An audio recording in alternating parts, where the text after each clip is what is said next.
Good morning. Welcome to another lesson of Advanced English Conversation. I'm sitting down today because I want to look at my computer screen and talk to you from my notes. We are going to start talking about logical fallacies, that is, errors in logic, and of course the best examples come from politics and advertising usually. So I'm going to refer you to a page on my website where I've kind of classified different kinds of logical fallacies. You might have discussed some of these in a class before, maybe even advertising examples.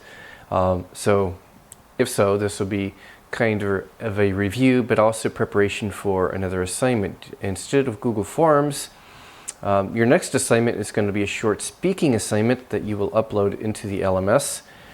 And I will provide details under the assignment section.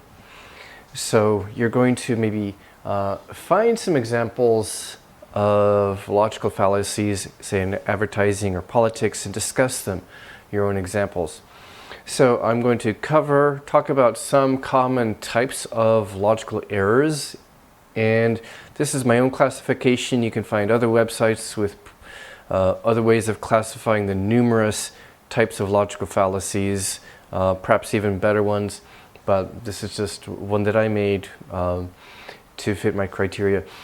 Some of these have formal names from Latin because they are actually studied and discussed in logic courses in philosophy and related areas.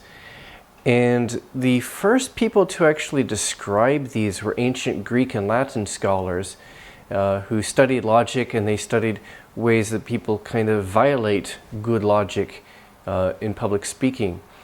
And these were actually taught in ancient times. A philosopher might tutor somebody who would try to become a member of the Roman Senate, and they didn't really, I guess, always care for ethics. They sometimes deliberately wanted to learn and study these kinds of fallacies so they could actually use them in politics and in public life. Today we study them so that we can teach people to avoid them, but yet they are commonplace in politics and advertising. So I've grouped these into general categories, and this is not a perfect classification. But general errors of causality in cause and association, so there's making wrong assumptions about how two things are related or what causes what. Another category I will talk about are just pure errors in logic, the logical reasoning, the logical relationship between two things, between an argument and the reasons given for it, for example. Another category is what we'll call lexical or semantic fallacies, playing with words and word meanings, basically. Another category will be empirical fallacies, that is, lack of good evidence or wrong evidence. So empirical refers to evidence or data, so poor evidence or wrong evidence, faulty, misguided evidence. And then finally complex fallacies, which are kind of, again, more complex and extended and complicated kinds of fallacies.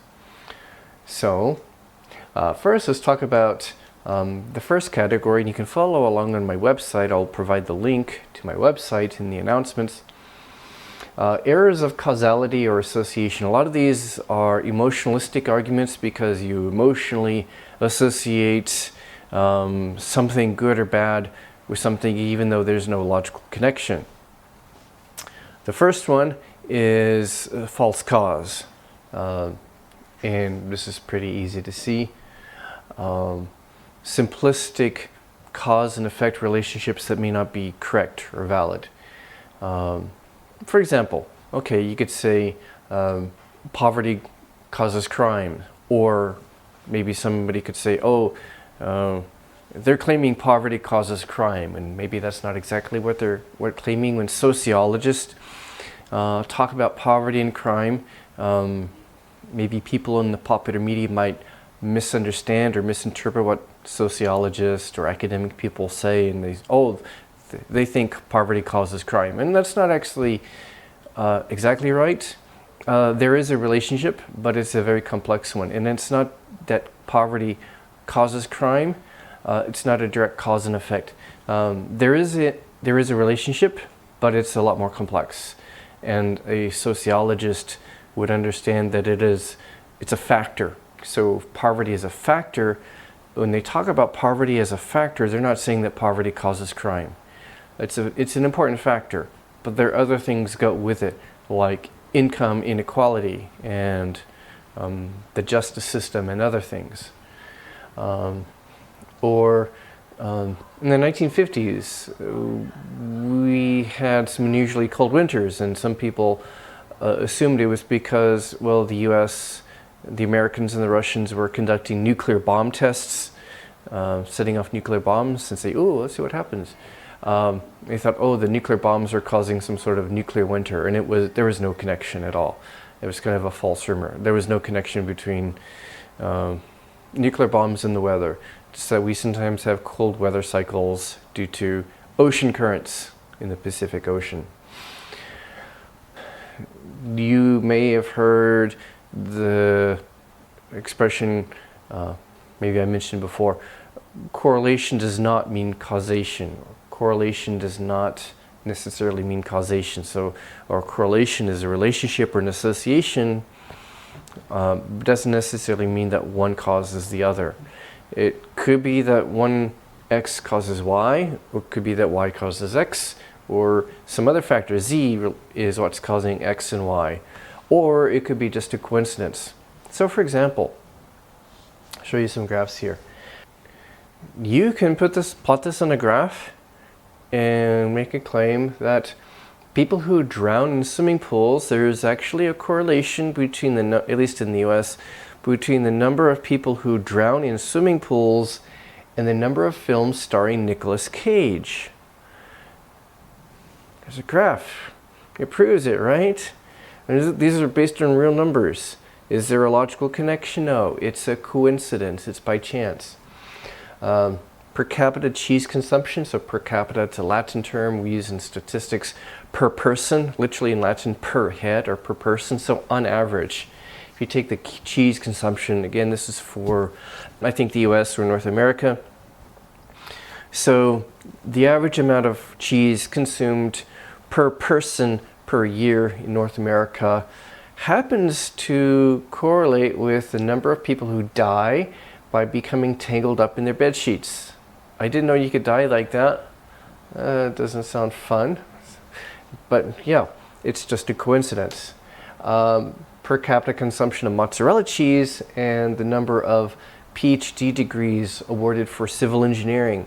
So the lesson for today is if you're going to eat cheese, eat mozzarella cheese so that you can become a civil engineer, right? Okay. You can find all kinds of crazy correlations. We talked about the Mozart effect, and people wrongly assume that, and people perceive, have these kinds of stereotypes. Oh, that person listens to classical music, that's why, she's so smart. Person's smart because she's smart because he went to Harvard. So what? I mean, George W. Bush went to Yale. I think he's definitely not smart. He went to Yale Business School, I think. That's different. Just because somebody went to a good university, I mean, there's a good chance that they're smart, but not necessarily. They could have gotten in because their parents are rich. Years ago, I think this is about 20 or 30 years ago, there was this kind of concern in the news about electromagnetic fields, or EMS, from high voltage power lines. And supposedly in some cities in the US, some kids were developing brain cancer because they lived near power lines. And to today, there's still this rumor that electromagnetic fields can cause cancer or problems. And there was actually no causal connection between power lines and cancer. It's just that poorer people tended to live near high voltage, strong power lines, and these people would get cancer for other reasons, having to do with their poverty, not because of the power lines. The next one on the list is ad hominem. This is Latin meaning to the person. So in other words, you're attacking the person. So instead of dealing with the argument itself, you attack the person, a personal attack or an insult. Focusing on the person's character instead of the real issue. Let's say you're debating, two politicians are debating, and one talks about national health care in, say, a Western country, and the other person, instead of dealing with the actual issue and arguments and facts, attacks the opponent and says, you people who want health care, you're just a bunch of socialists, or you're just a bunch of communists, or personal attacks that have nothing to do with the issue. And you'll see that some of these are kind of related sometimes. And sometimes it's hard to maybe assign one. When you talk about real life examples, it's hard to sometimes classify it as just one fallacy. Sometimes these overlap. We'll see examples in a minute. The next one, ad populum, or to the people. In other words, popular mass appeals, emotionalistic appeals to the masses, to the public, to the person or to the people. This fine, patriotic, church-going American deserves your vote. Okay, maybe they're patriotic and maybe they're good and all, but that's not a qualification for an important office. Who cares? Emotionalistic appeals to patriotism, love of country, to superficial things that are not really relevant to the issue at hand. And there are several specific types that we can talk about. One is snob appeal. So a snob, a person who thinks that they're better than other people. Some advertisements try to appeal to people's desire for wealth or status. And maybe a kind of a crazy example is this famous series of mustard commercials. Mustard. From the US in the 1980s, there was this kind of a spicy mustard or French-style mustard advertised in the US. And it was, I know this is kind of crazy, but they were engaging in snob appeal because this is like not your normal hot dog mustard, but some kind of a fancy mustard, like for salads and sandwiches that rich people would eat. So the commercials would feature classical music, people driving very expensive cars and eating sandwiches in the car with this mustard. Right, that makes sense, huh? Bandwagon. So bandwagon was kind of a covered wagon like you see in American Western TV shows, the American West, and people were going out west. Well, if a group of people settling the West, the Western U.S. in the 1800s, they would travel in these white covered wagons, bandwagons, and if they were under attack, they would bring the wagons together, and everybody would come inside the wagons for protection. So bandwagon means everybody is kind of together doing the same thing. So everybody has this new phone, the newest Samsung phone. Why don't you? If you don't have it, you're nobody. Okay, or be the first to have this new Samsung phone so that people will think, oh, cool, you're the first person in our school with this newest phone. It's a bandwagon appeal. Everybody has to have it. And if you don't, you're going to be left out. You're going to be left behind. Flattery. Oh, you're a very intelligent person. Can I interest you in this set of reference books? It's an old example. Okay. Flattery. Guilty by association. So I heard this a lot when I was young. That person is a communist. Why? Well, that person hangs out, associates with other communists. Really? Really? Well, I once talked to a communist on a bus in Germany. Does that make me a communist? I visited a communist country one time. Does that make me a communist? Yeah. I have friends who are maybe fans of a particular soccer team in Britain. Does that make me a fan of that team? No. But it works surprisingly well in politics. that person is a communist because he associates with other communists. Appeal to ignorance. You assert that something is true just because nobody can disprove it. This is commonly used to sell products that really have no effect, no real health effect. Buy these herbs. Nobody's proven that they don't hurt you or that they don't have any effect, so you should buy them anyway. You're kind of just implying, well, maybe it does just because nobody's proven it. Okay, good example. Herbal medicines, for example, some of them are of course fake. They don't work. Nowadays, germanium bracelets. I've heard students tell me if they go to Japan, they encounter this. A tour guide will, like in Okinawa, will say, "Okay, buy some germanium bracelets. They're good for your health. They're good for your immune system or your energy or other effects." And or when I was young, it was copper bracelets, goody copper bracelets. And it supposedly had similar health effects, especially if you're old and have problems with your bones and such. Well, you could say, they might say, well, nobody's proven that they don't work or that they're harmful. Well, the thing is, one, there is absolutely no evidence for the claim that these have any health effects at all. Not only that, is there's no scientific reason to believe that they would. If you understand how metals work and how the immune system works, you would understand that there's no reason to even believe that there would be a connection, that there would be any health benefits for these things. The same true for certain herbs that are advertised as cures for various diseases. Okay, genetic fallacy. Assuming that just where a person or thing comes from makes it good or bad automatically. In the 90s, Bill Clinton was running for president. He was from the state of Arkansas, which is kind of a relatively poor state. People think, oh, he's from Arkansas. How can he be a good president? He's from a really dumb state. Well, he turned out to be an effective president. Whether you agreed with his policies or not, he was generally an effective president and good at managing the economy. And I'm not saying that because of just my political beliefs. That's just kind of, I think, is an objective assessment. He was generally a successful president, as we'll talk about later, though he made some bad mistakes.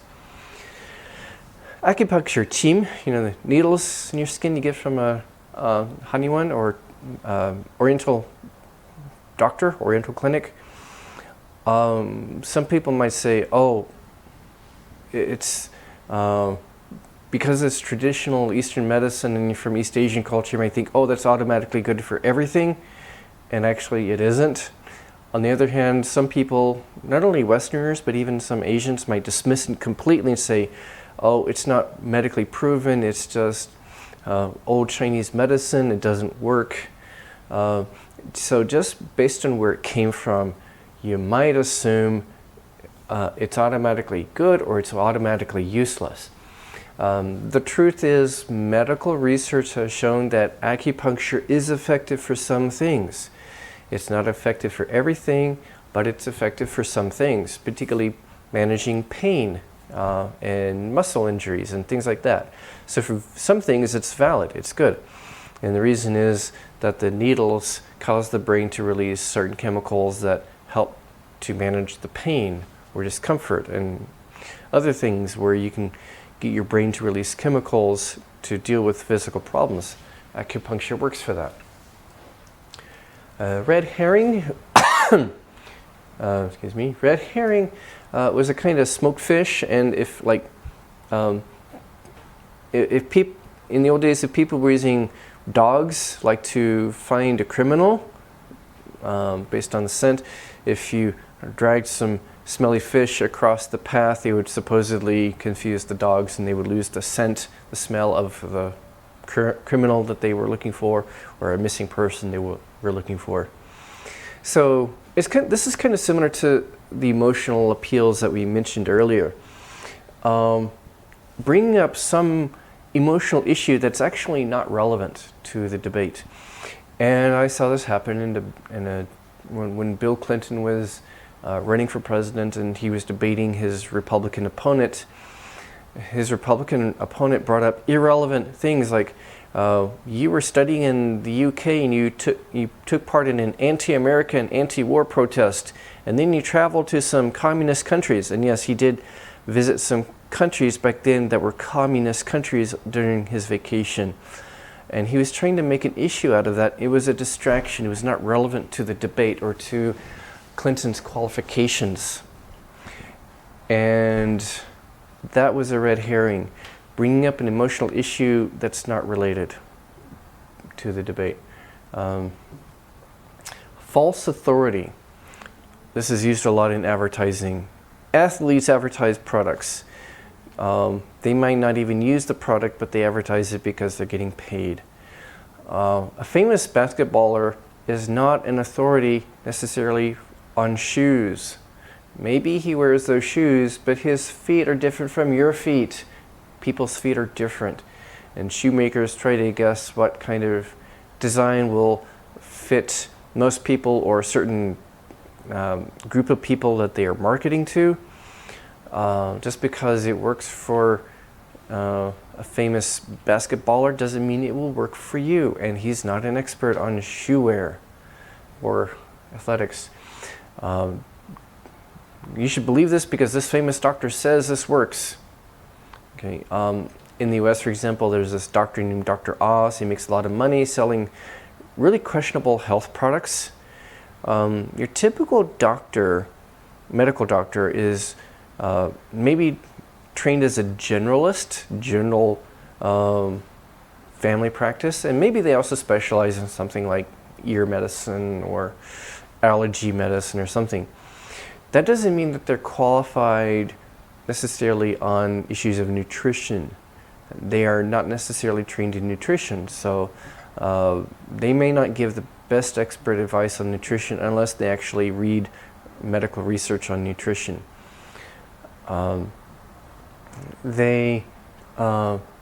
Especially if they're trying to sell you products that make them rich, or cure-alls, or general cures that are really outside of their expertise. A lot of doctors are not necessarily trained that much in how to do medical research unless they work at a university hospital. They are a professor and a doctor at a university hospital, medical professors. So unless it's a medical professor or somebody who's actually been trained in research, they may not be the best qualified to give advice based on current research, especially if it's outside of their area of expertise. If they're trained as an allergy specialist and they're giving you general advice about nutrition, they may not, and they're doing it on TV or the internet, that may not be the best qualified person to do it. If they are speaking from their expertise, then of course it's more valid. If it's a surgeon talking about surgery and issues, if it's a heart surgeon, for example, talking about heart medicine and your heart, taking care of your heart health, then sure, that's valid. So you have to be careful though, especially with doctors that try to promote themselves on TV or on the internet. Those are examples of false authority. Beware of, say, religious figures who try to make claims about science or about politics, for example. Big problem in my country. Adverse consequences. If you don't believe in this, well, that's going to happen to you. Well, you haven't really proven that that is really going to, that this is true and it's going to happen to you. If you don't believe in Santa Claus, who's going to bring you presents? A parent threatening a child who doesn't believe in Santa anymore. Well, it's based on kind of false claims or false assumptions that Santa exists and that he brings presents, and that's not proven. Next one, tu quoque, or that's Latin for you also. Hear this in politics. One candidate says, "Oh, well, you did something wrong with your campaign money. You were misspending your campaign money on yourself." And the other person says, "Oh yeah, you lied on your taxes." okay, maybe, but that doesn't answer the question. It's kind of like, oh yeah, and you. It's kind of like children arguing on a playground. Oh yeah, well, you too. What about you? Finally, we come to the naturalistic fallacy, and it seems kind of similar to the genetic fallacy. And they can overlap, and it's not always important to distinguish them. This is a fallacy based on the idea that if something comes from nature, it's automatically good, or it's automatically an argument for something. And if it's not from nature, it's automatically bad. That may or may not be necessarily true. If you're talking about vitamins, for example, these vitamins are natural. They're from natural sources. These vitamins are synthetic. They're made in a factory. These are no good. A chemist or a biologist will tell you vitamins are chemicals, and it doesn't matter. The source doesn't matter as long as you've got the chemicals. Vitamin C, for example, the chemical name is ascorbic acid. It doesn't matter where it comes from. Your body needs it a certain amount. You can't necessarily make moral arguments from nature. Just because animals do it doesn't mean we should do it. Animals might kill each other in a vicious way. Doesn't mean that I can go out and viciously kill and eat an animal. I don't mind eating them, but I do want my animals to be treated nicely before I eat them, for example. So you can't confuse what happens naturally with what ought to be, what is moral, what ought to be morally. So naturalistic fallacy, or appeals to nature, kind of similar to the genetic fallacy. Okay, we'll take a break and come back to the logical errors next time.